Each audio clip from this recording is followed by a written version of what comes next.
Okay, we're rolling. Hey, welcome back to the How to Podcast series. It's Dave here with you. I hope you're doing well. I'm here in Ontario, Canada, host of the How to Podcast series and 8 other podcasts. I love podcasting and I love spending time with podcasters, just like you. If it's your first time here, welcome. If you've been here before and you're back again, then awesome. Glad to have you here. I want to talk about your voice. Yeah, the thing that we use when we podcast. Whether you're a video podcast or an audio podcast, your voice is the most important part. So how do we use our voice in the most applicable ways, the best connected ways with our audience? And I want you to understand that your voice is an instrument. When we look at a band up on stage, you see the drums, you see the bass, you see the keys, maybe guitars. Those are instruments, and people are playing their instruments, and they do them really well. And if you watch a band, sometimes they're solos, meaning one of the instruments steps forward and they're the predominant sound you hear on stage. Drum solo, bass solo, guitar solo, keys, whatever. There's another instrument on the stage that doesn't get plugged in, that doesn't require somebody to carry it around externally. It's carried by the vocalist. It's the singer. It's their voice. And the voice is a key instrument in everything that a band does. So as podcasters, we need to know how to use our voice. And what I'm finding is here, just this gentle suggestion that I'm listening to podcasts, a variety of podcasts, different shows, different hosts, different formats, different styles, everything. And what I'm noticing is there are some podcasters, not all, there are some podcasters who have their instrument, their voice, tuned a certain way, and that's the only way they use their voice. They never go anywhere else with their voice. They never take their voice to new, interesting places. Okay, so what I'm going to do is I'm going to play for you 3 separate clips from this weekend with Theo Von. Now, Theo is a comedian, very popular podcaster. You most likely know about him, but he has different ways that he uses his instrument, his voice. And it's noticeable when you put them together. Maybe not so much if you're just a casual listener of his show. But what I'm going to do is I'm going to bring out 3 examples of how Theo Von uses his voice on his show to capture what he's trying to do in the moment. Okay? And these are very stark comparisons to each other, but it's the same guy. And he's showing you that using your voice as an instrument is very powerful. And you need to know how to use it the right way. So if you're the type of podcaster or speaker or just person in general who has kind of one gear with your voice, you are very robotic and you say everything very crystal clear and everything is perfect. Or you mumble, right? You have a gear that's your resting gear that without any thought, you slide into that mold, into that way of speech, into the way of talking. It's just who you are. But realize that your voice has a different gear altogether, and by adding inflection and changing up how you use your instrument, it actually makes people lean in as listeners. So it's time to get out of that one comfortable gear with your voice and realize that you can do so much more with that amazing instrument locked inside of your body called your voice. It's time to leverage that. And we're going to show you a few examples from Theo's show on how he does it, and does it very well. So I'm glad you're here. Let's jump into this. So first example, this is Theo, and when he reads his host-read ads, his sponsored ads that he's promoting on a show. Now, you could have someone else record these and just stick them in, but Theo reads them, and he reads right from a piece of paper, like from the script. And you can tell when you hear his voice, you can, and just listening to him, you can tell that Theo is reading, and that's fine. And it seems like he's almost playing it up a little bit, like he's doing this on purpose. But this kind of reading from a script is what I hear a lot in podcasting. And my encouragement for you, if this is how you approach your show every episode, and this is all you do, is you read in this kind of format that Theo does, it's not a long-term audience builder, put it that way. And the reason why we're going to play different versions of Theo talking on his own show is I want you to see that he has different gears. He has different places he puts his voice. This is an ad read. And you can tell it's not his main priority, but he knows it's important for his show. These ads, these sponsors are important, and it makes money for the show. It all works together, right? But this isn't his sweet spot. And it comes across in how he reads from the script. So here's a script read by Theo for his podcast, for his sponsor. And just listen to how he approaches the script. And this is, again, one of Theo's gears for his voice. This isn't how he talks to his guests. This isn't how he talks to a listener. This isn't how he talks when there's no guests and it's just him hosting on his own. This is his sponsor read segment, and you'll hear it in his voice. And you'll know he's reading. So, again, if this is how you do every episode, you might want to think about going to a different gear within your episodes as well. So here's Theo. Paramount Plus is the new home of UFC, and the new era comes out swinging with back-to-back blockbuster events. For the first time in UFC history, 2 numbered events will take place on consecutive Saturdays, UFC 324 on January 24th and UFC 325 on January 31st. The first card features an epic lightweight clash between Justin Gaethje and the ever-entertaining Paddy Pimblett. And UFC 325 will showcase a featherweight title rematch between Alexander Volkanovski and Diego Lopez. Legacies are on the line, so don't miss out. Catch all the action from the Octagon and stream every numbered event and fight night live on Paramount Plus. Visit ParamountPlus.com/UFC to get started. That's ParamountPlus.com/UFC. So Theo's recording that on camera and puts it into his video podcast as is, just like that. And he's holding the script. He's flipping the pages. Like, it's very obvious that he's reading an ad. And we are fine with that. Most of us, we're fine with that. We know it's an ad in it, but it's voiced in Theo's voice. That is the kind of ads that most sponsors love, by the way. A host-read ad. That's exactly what they want. Maybe not as stiff as what Theo just did, but that's what they love. They love when a host endorses their product, their service, their whatever. They love that because it's in the show, and it's hard to remove when it's played in other places. So they love it. It's a baked-in ad, host-read ad, baked into the content, not slapped onto the beginning, cut into the middle, or added to the end. It's baked right into the content. So that's what vendors love. And that's one gear of Theo's voice. Now let's go to a different gear for Theo's voice. When he has somebody on his show, he had Mike Rowe on his podcast.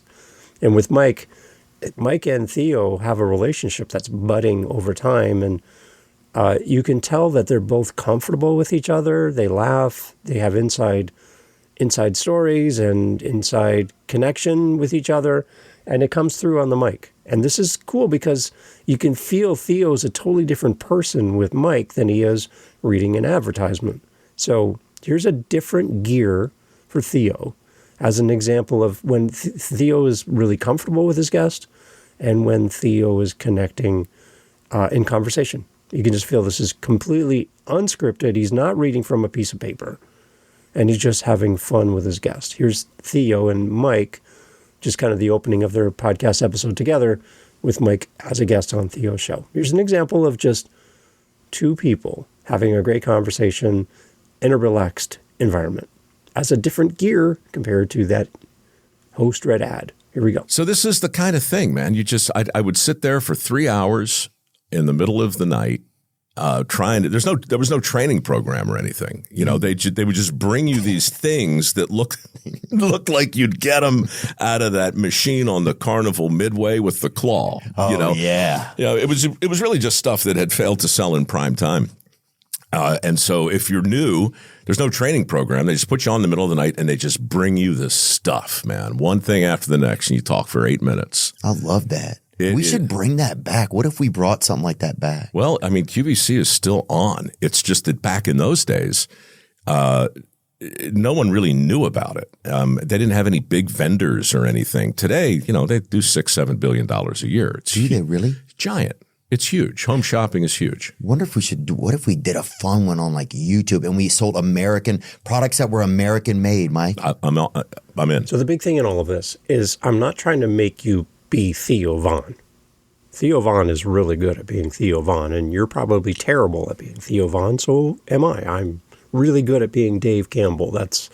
I've been doing it for 56 years, and I'm a master at being Dave Campbell. So I'm not trying to get you to be like Theo. I'm just showing you that Theo has different gears with his voice depending on what he's doing. So we've heard the recording of the spot for his sponsor, and he's definitely reading. You watch the video, he's reading from a piece of paper. It's literally reading from a piece of paper. Now, you could read from a teleprompter, you can read from your notes, you can read from whatever, but it's how you read and how you speak on the microphone when you're reading that makes it evident that you're reading from a script. I am not reading from a script right now. I am playing clips in between and talking to you. There's no script. I have no points. I know exactly where I want to go in this conversation, in this episode, but I'm not reading from anything. I have nothing in front of me at all for this episode. Now, this takes time. This isn't something that everybody can do right from the beginning, and I get that. So, and maybe this isn't how you think and how you organize your show. Remember, there's no rules in podcasting. So the way I do it may work for you, it may not work for you. This might frustrate you, it might encourage you. But the idea is I just want to show you that Theo has different ways that he uses his instrument, his voice. He has the reading from a script, and it's very structured. It's very, it's perfect. It's just exactly the way it should be written. It's how it's said, and it's done. But you can tell that's not his regular Theo voice in the moment. And then you have him with Mike. And when with Mike, you can see he just lets the script go. There's no piece of paper that he's reading his questions to Mike from. He's just having a conversation with Mike, and where it goes, it goes. Now, this takes time. This takes talent. This takes experience. This takes an engaging guest. I've had some pretty boring guests in the past on different podcasts that I host where they don't know how to dance with you as a host. And you really got to bring it out of them. You got to do a lot of work, a lot of heavy lifting to get them to even sound engaged. They just come in and either they're nervous or they've never done this before, or they're bored. They're just a bored person. And it's really hard to pull that out. You can tell when you listen to Mike and Theo, they're not bored with each other at all. Like they looked forward to this time together. It comes out in how they speak. But Theo's not reading from a script, right? And there's a different tonality. There's a different gallop and pace to his voice when he's interviewing a guest. So that's another side of Theo's voice, his instrument. And he's using it the right way in the right space, right? So I'm just trying to show you variety. That's all. Theo doesn't have one gear. He's got multiple gears. And then the next gear that I love is Theo took a call from a listener. And this listener is battling with alcohol, just like Theo has throughout his life. And I want you to hear the gentleness in Theo's voice. I want you to hear the love and concern, the compassion that comes through his voice. He's not being the typical Theo Von comedian jokester. He's being a loving and caring and identifying example and support to somebody who's really struggling in a way that Theo knows very well. And Theo just shows up for this listener in such a gentle way. And what I love about this is you get to see yet another version of how Theo uses his instrument. He knows when to dial it up, to be hilarious and funny on stage and with funny guests and in funny conversations. He knows how to be engaging with somebody he admires, like Mike Rowe, and then he knows how to make his voice gentle and his words thoughtful, and he knows how to give space to his listener. He knows how to be quiet. So another version of using your instrument. When I hop up on stage and play, I know there's going to be times when I'm going to play less and someone else is going to play more. I'm going to pull back on purpose. It's called dynamics. It's a way of making the performance different and making elements stand out. So I'll pull back and the drums are front and center. I'll pull back and the guitar is front and center. As a band, we'll just cut out and it's just the voice of the singer. There's times when you need to pull back and not be the center of attention. And there's times when like, imagine him, as you hear this clip coming up, imagine him being like how he reads an ad to this listener. That would have been completely inappropriate. That would not have connected well. Imagine him talking to Mike Rowe the way he read that ad. Mike would have been like, "What's wrong with you? Why are you using papers?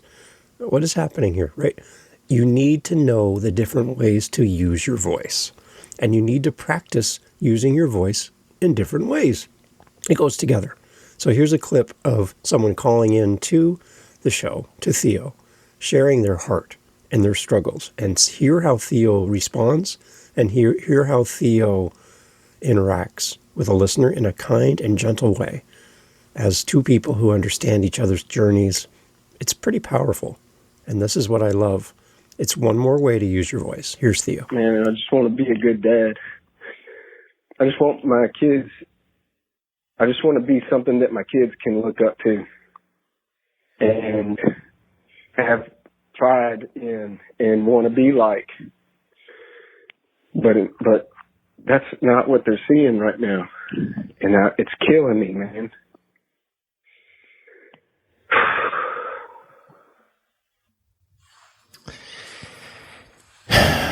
Thanks for calling, man. I appreciate it. I'm sorry that you're having a tough time.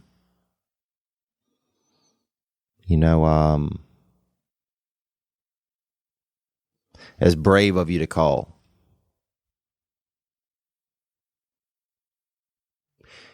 It shows that, or to me, it shows that you care about yourself.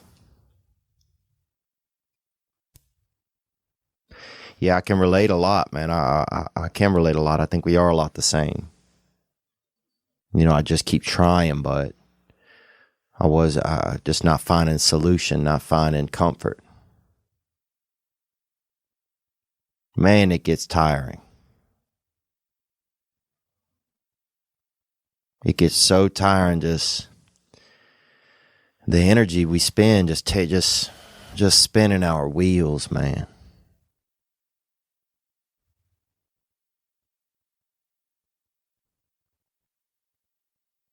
And the gambler, is a good reference by your friend. Yeah, sometimes just keep playing just to lose. Sometimes when I would smoke cigarettes, I would smoke them and I'd burn half of one, I'd start smoking the next one. Before I even finished the one I was on, I'd put it out and start smoking the next one. Because I wasn't smoking to enjoy smoking, I was smoking just to burn myself down. I wanted to cook my heart like a damn little chicken. Because I had control over that.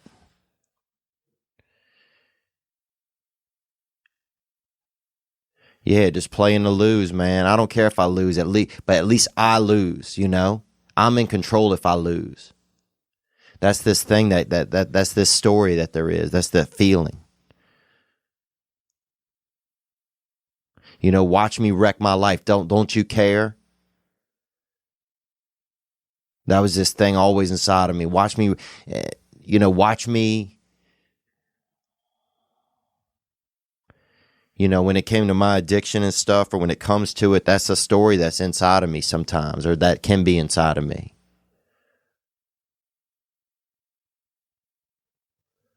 Watch me ruin everything. Because I'm in control of that. It's so hard to let go of control. That's the thing. It's so hard to... I mean, you're doing it right there. When you're saying you're tired. Man, I know that tiredness, brother. So as you create your podcast, as you work on your next episode, I'm challenging you to do some introspective look at yourself and look at how you do your show.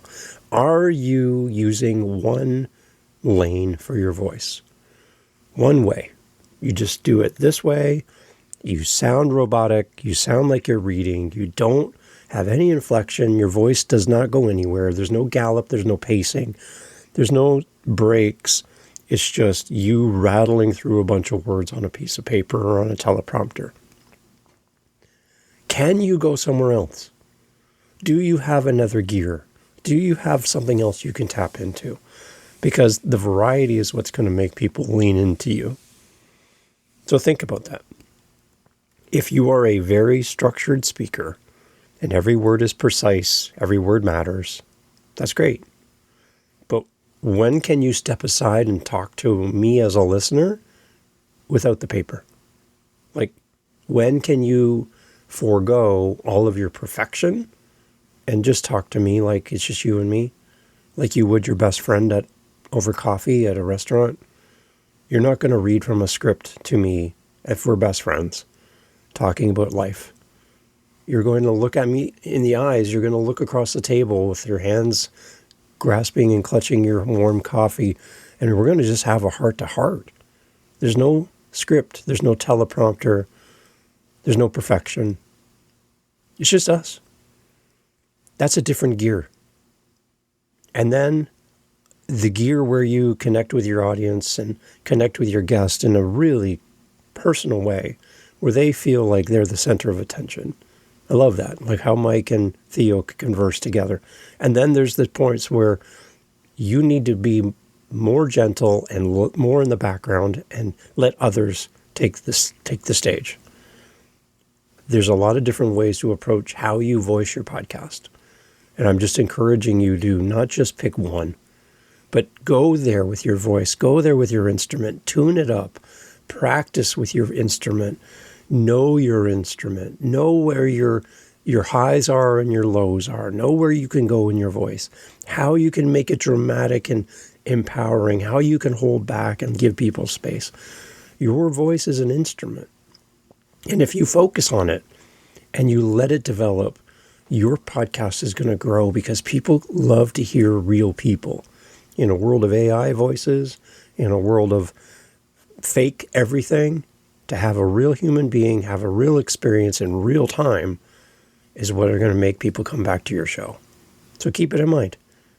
Tune up your instrument, learn how to play your instrument, practice with your instrument, being your voice, and your podcast is going to benefit. It really will. I want to hear it in your voice when I listen to your show. I want to hear growth. I want to hear progress. I want to hear comfortability. I want to hear you get really in tune with your voice. The best way to know your voice is to practice with your voice and push yourself. Push yourself into uneasy territory where you don't have everything perfect, where you're interviewing a guest you don't know, where somebody puts you on the spot and you have to be more contemplative and less reactive. Find those elements and work on those. Your podcast will grow. Your podcast will get better. And I'd love to have a conversation with you anytime. howtopodcast.ca. I hope this helps. And I hope this gives you some pause to reflect for your own podcast. How can I make this better? Am I only using one gear or do I have other gears? And do I use them often enough? Think about it. Thanks for being here. Hey, thanks for being part of the podcast today. Just a reminder, on February 13th to February 14th, we're going to do something a little different on the How to Podcast series. We're going to go and do 24 episodes in 24 hours, a marathon, self-imposed. We're going to create an episode every hour on the hour and release it over a 24-hour period. We're going to go live. We're going to do some live streaming. We're going to be live on social media. We're going to be live on LinkedIn and YouTube and a bunch of different things. So if you want to come along for the journey, and I know I have a global audience, so this might really work well for you to come and be a part of it. And when you go to bed on the 13th and wake up on the 14th by around 10 a.m., 11 o'clock Eastern Standard Time, you will have 24 episodes in 24 hours from the How to Podcast series. Why am I doing this? Because I don't hear anybody else doing this, and I'm up for a challenge. So it's leading into Valentine's Day. It's leading into falling in love with your podcast for the month of February, all that stuff. So if you're interested and you want to see what's going to happen, 24 episodes in 24 hours with your buddy here, Dave, let's see anybody else kind of do this. I challenge you or anyone else who thinks they can do this to take up the gauntlet. And let's see if you can do 24 episodes in 24 hours. I triple dog dare you. I'm going to do it. And it's all part of our 365 days of content in 2026. So yeah, this should be fun. So if you want to stick around, you want to check it out, February 13th, starting at 10 a.m. Eastern, all the way through until completing at 11 a.m. Eastern on Saturday, the 14th, leading right into our meetup. We'd love to have you come along. Come check out the craziness, February 13th and 14th. Love to see you there. Cheers. Great. You're still here? Awesome. Okay, this is the bonus content at the end of the podcast that most people aren't going to hear. So it's just you and me. So you're still here. You're the curious one. You stuck around to the end, which is a great signal to whatever app you're using, Spotify, Apple, YouTube, Audible, whatever you're on right now, and whatever you're playing and listening to this episode on. It's an indicator back to the platform that this show is worth promoting. This show is noteworthy because people listen to the end. So you right now are making this show better. You don't need to leave a review. You don't need to leave a rating. You're proving to the app right now by your listening habits that this is a good show. So thank you for doing that. It's amazing. So the question that I get asked often from podcasters as I help people start their show and grow their podcast and all that fun stuff is, what is the one thing that would set my podcast apart compared to all the other podcasts in my area, my topic, my genre, my niche here in Canada, niche for our American friends? What is the one thing that sets my show apart from all of the other shows that talk about what I want to talk about? Well, it's simple. It's you. It's your unique point of view, and it's your approach to the topic. It's really important for you to establish why you're doing your show, but also to establish your unique point of view in the space.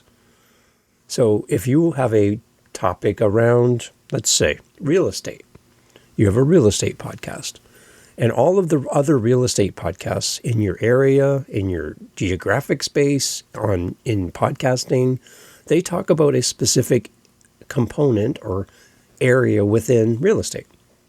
But you're like, I'm bored about all those because everybody talks about the same thing. I want to talk about something else. Did you catch that? Right there. I want to talk about something else. There's listeners who want people to talk about something else because everybody talks about the same thing. So maybe there's something different.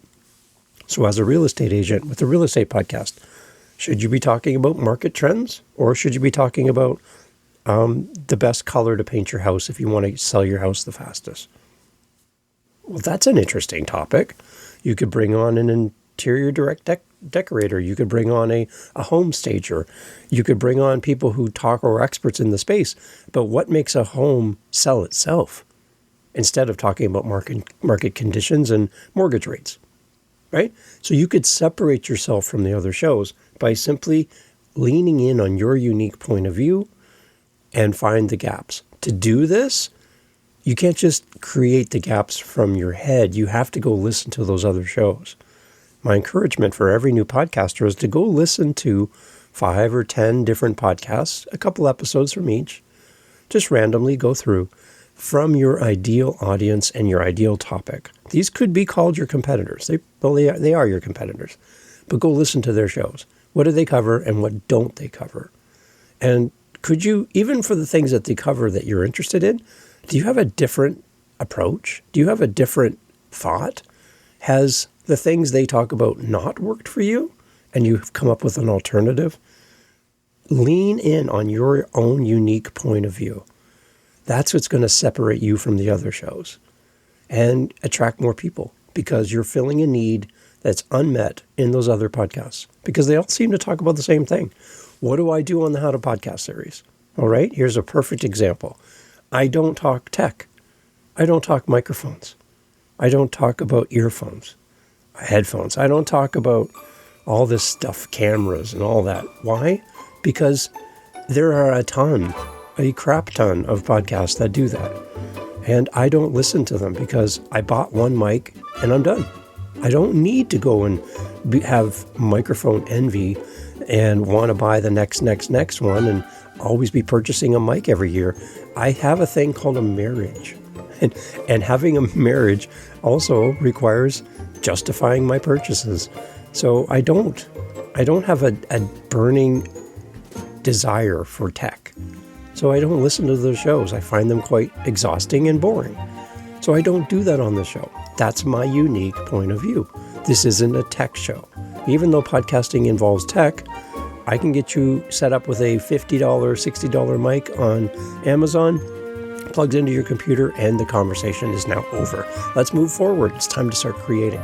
Stop looking at all those things to buy. You're wasting your time and your money. That's my unique point of view for this show. So I don't bring on tech people. I don't have tech conversations. I don't ask you about your tech setup when you come on my show. I don't care about your tech setup. As long as you sound decent and I can understand the words coming out of your mouth, then we're good. And let's move on.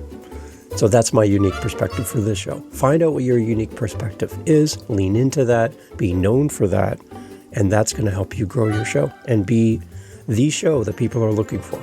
Your own unique point of view will save the day. If you have any questions, let me know. And if you want to know my microphone, you're going to have to ask me because I don't talk about it on the show. Take care.